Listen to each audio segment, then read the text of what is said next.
Well, if you can hear in the background, you say they're sedatas. I say they're heat bugs. It's 84 degrees. The dew point is at 75. Anything over 65 is considered oppressive. And it is Saturday, August 16th. And we have only one birthday today because today is Terry Goda, G-O-D-A, Terry, T-E-R-I. Happy birthday to you. Happy birthday to you. Happy birthday, dear Terry. Happy birthday to you. Cha-cha-cha. Well, I hope you have a great birthday. You're the only one that let me know it was your birthday today. But it's Star and Tony Norris's 56th anniversary. So Star and Tony, happy anniversary, happy anniversary, happy anniversary, happy anniversary. Happy, happy, happy, happy, happy anniversary. Happy, happy, happy, happy, happy anniversary. Well, I hope you have a great, great day today. Mary might stop by today or tomorrow. She said she was going to drive by sometime this weekend. Denise is going to come by sometime this weekend too. I have finished I finished the one book. I finished half of the other book, and she gave me 3 books to read. And so let me share with you the third book we're going to be reading.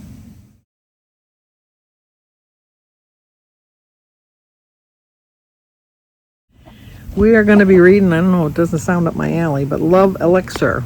And it has 308 pages. Let's see what this is about. On the cusp of turning 80, newly retired pharmacist Augusta Stern is adrift. When she relocates to Rolatondo Springs, an active senior community in southern Florida, she unexpectedly crosses paths with Irving Rifkin, the delivery boy from her father's old pharmacy, and the man who broke her heart 60 years earlier. When she was a teenager growing up in 1920s Brooklyn, her role model was her father, the trusted owner of the local pharmacy, and the neighborhood expert on every ailment. 60 years later, she's confronted with Irving. Augusta is still haunted by the mistakes of her past. What happened all those years ago, and how did her plans go spectacularly wrong? Did Irving truly ever love her, or was she simply playing a part? And can Augusta reclaim the magic of her youth before it's too late? It doesn't sound like my kind of a book, but we will give it a whirl today. We're just going to I'm going to sit out here as long as I can. It's so hot. The Woodward cruise, I'm sure everybody's heard this. He lives in the United States. The Woodward cruise is like the biggest car rally in the world, that so many cars come. They start used to be just a one-day thing. Used to be on a Saturday. And then it became a Saturday and a Sunday. And then it became a Friday, Saturday, and a Sunday. And now it's an all week leading up to Thursday, Friday, Saturday, Sunday. And it's quite spectacular. I mean, there's like any kind of car you can. They've adjusted the rules along the way, along the time, because used to be people would drive their trucks and vans to advertise. They don't let you do that anymore. There's like certain points that you can join in on the cruise or whatever. I am so thankful I don't live over in that neighborhood. It's on the west side of Detroit. Well, it's like Woodward is like the dividing line, basically. East of Woodward, west of Woodward. You're either on the east side of Detroit or the west side of Detroit. Suburbs included. You're either called the east side or the west side, no matter where you live. Like you could live in East Point or Chesterfield or Clinton Township, you're considered east side. But if you live in Belleville or Dearborn, you're considered west side. But anyway, Jim and his buddies used to do that every Saturday. They used to drive up and down. They'd drive up and down Gratiot, and then from Gratiot, when they would stop at Gratiot, anybody that's familiar with the area, they would stop at the Big Boys, and then they would stop at Jupiter's, and then there was a A&W root beer that they used to go to, and then they would go over to Woodward, and they would leave Woodward like at 8 Mile and drive all the way up to the end, and they would stop at Big Ted's, and I never did it. My mother wouldn't let me out at night. I just wasn't allowed. My girlfriends all went.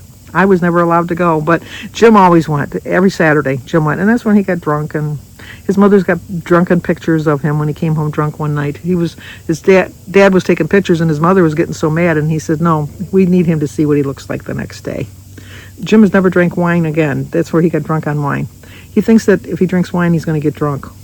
He's got drunk on beer, he's got drunk on liquor, but he still does that, so I don't understand his philosophy, the way he thinks. Anyway, So Bertie and I were talking, and I says, boy, it's hard to believe that started off with just like Saturday night cars driving up and down Woodward, and now it's like the biggest thing in the world.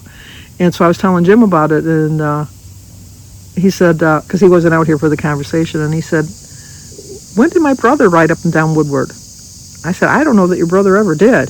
He says, well, then why are you talking about him driving up and down Woodward? I said, I never said he drove up and down Woodward. I said, you did, with your friend Cookie. His last name was Cookie, but they always called him Cookie. His first name was Tom. Nobody ever called him Tom. We always called him Cookie.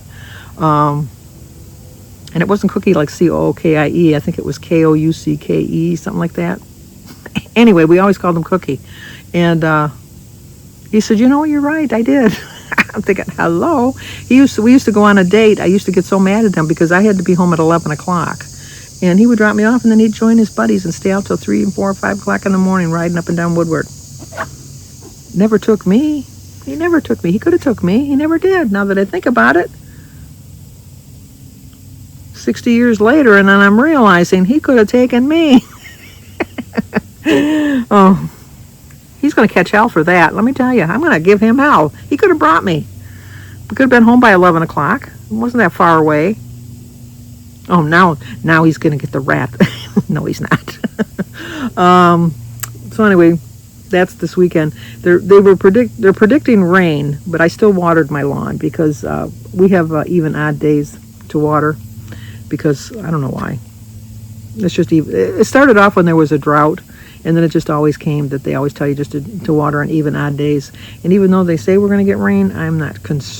I don't have faith in rain, although it does feel like rain.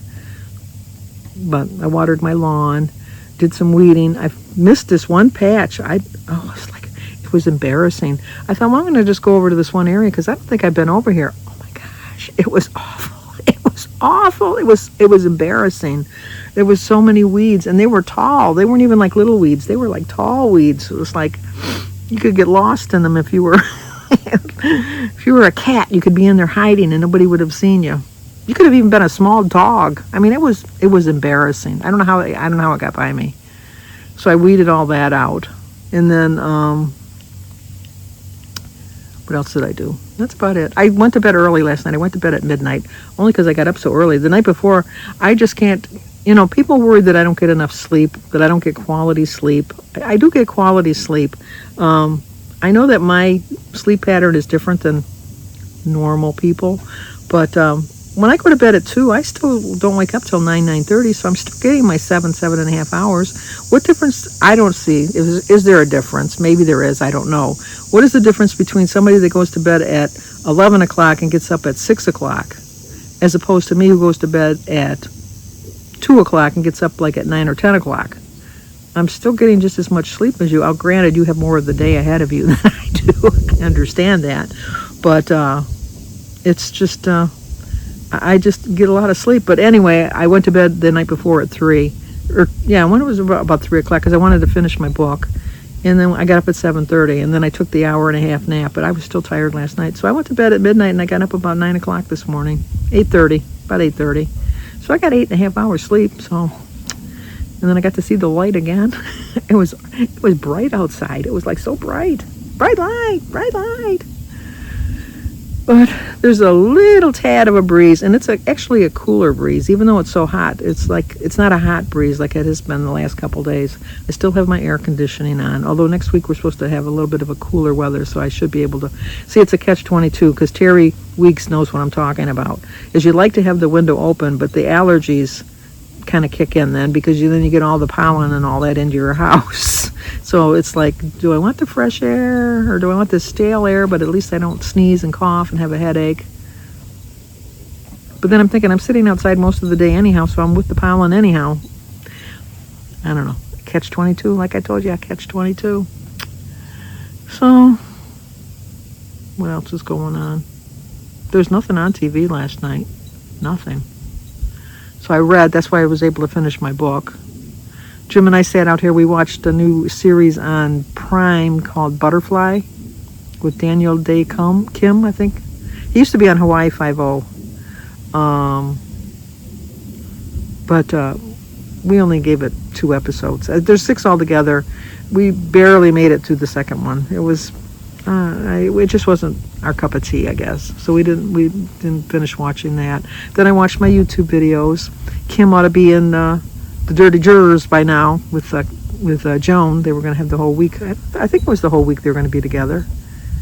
I know Joan's got a lot planned for them, so she should be there today. But I watched their videos. Then I watched Lainey. I watched Terry. I watched Valerie. I think that's all I watched. I still got to watch WV Running Down. I haven't watched him yet. But anyway, yesterday I ended up eating my tuna fish sandwich. And while I was sitting here watching TV, I ate some peanuts. When we went to the Texas Roadhouse a couple weeks ago, they don't give you the peanuts in a bucket anymore. They just give you a bag of peanuts. And we always take them home. And I thought, I'm going to have those peanuts. Oh my gosh, I forgot how much work they are. I have a jar of peanuts already shelled in the house. I thought, oh, these are probably fresher. They were, but they were work, let me tell you. So I didn't eat as many because it was a lot of work, which is better. Because even though they're good for you because they're protein, I don't know if the peanuts have protein. They're better than like cookies and potato chips and stuff like that. But I ate maybe one serving. There's 2 servings in the bag. I probably ate half the bag, so I ate 1 serving. It was a lot of work, but they were so good. They hit the spot.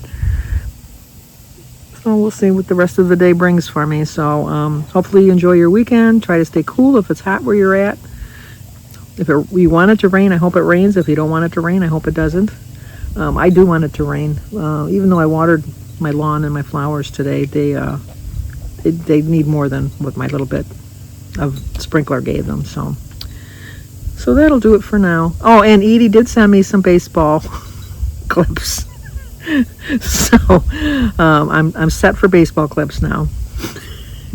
Anyway, that's going to do it for today. So let's like, comment, subscribe, and share. If you don't want to leave a comment, hit me an emoji. Like I said, I'll send you an emoji back, but it probably won't make any sense at all. But since when? When did I ever make sense? So let's try to get together tomorrow. Let's hopefully see each other then.